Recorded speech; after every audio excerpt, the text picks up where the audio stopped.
এদিকে শিক্ষা, আইন এবং সমাজ কল্যাণ নিয়ে মঞ্জুরি দাবি নিয়ে আলোচনায় সংসদ সদস্যরা বলেন, শিক্ষার রন্ধ্রে রন্ধ্রে দুর্নীতি।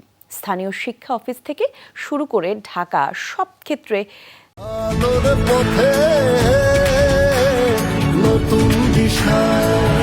দুর্নীতির বিস্তর। আর শিক্ষকদের অবসর নিতেও দিতে হয় ঘুষ। শিক্ষা ব্যবস্থার পরিবর্তন হয়েছে, কিন্তু মানের এখনো কোনো পরিবর্তন হয়নি। বলা হয় এলাকাভিত্তিক শিক্ষক নিয়োগ দেওয়া উচিত, তা না হলে এক এলাকার শিক্ষক অন্য এলাকায় যেয়ে স্বাচ্ছন্দ্য বোধ করেন না, এতে শিক্ষা কার্যক্রম ব্যাহত হয়। দাবি জানানো হয় বিএনপি এবং জামায়াতের সময় লাইসেন্স দেয়া এনজিও কর্মকাণ্ড বন্ধ করতে হবে। মূল্যস্ফীতি বিবেচনায় সব ধরনের ভাতা বন্ধ করাও দরকার বলা হয় সেখানে। আলোচনায় আরও বলা হয় প্রতিটি আদালতে মামলায় স্তূপ রয়েছে। অভিযোগ করা হয় গরিব মানুষ বিচার পায় না, আইন বড়লোকদের জন্য। সংসদ সদস্যরা আরও জানান, আদালতের অবকাঠামো সুসজ্জিত হচ্ছে, কিন্তু মামলার জট খুলছে না।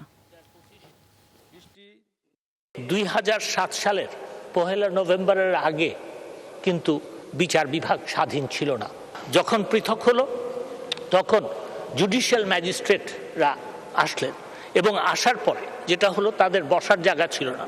মাননীয় প্রধানমন্ত্রী সেই প্রকল্প নিয়ে 64টি জেলায় এই চিফ জুডিশিয়াল ম্যাজিস্ট্রেসি এবং চিফ মেট্রোপলিটন ম্যাজিস্ট্রেসি কোর্ট স্থাপন করার পরিকল্পনা নিলেন।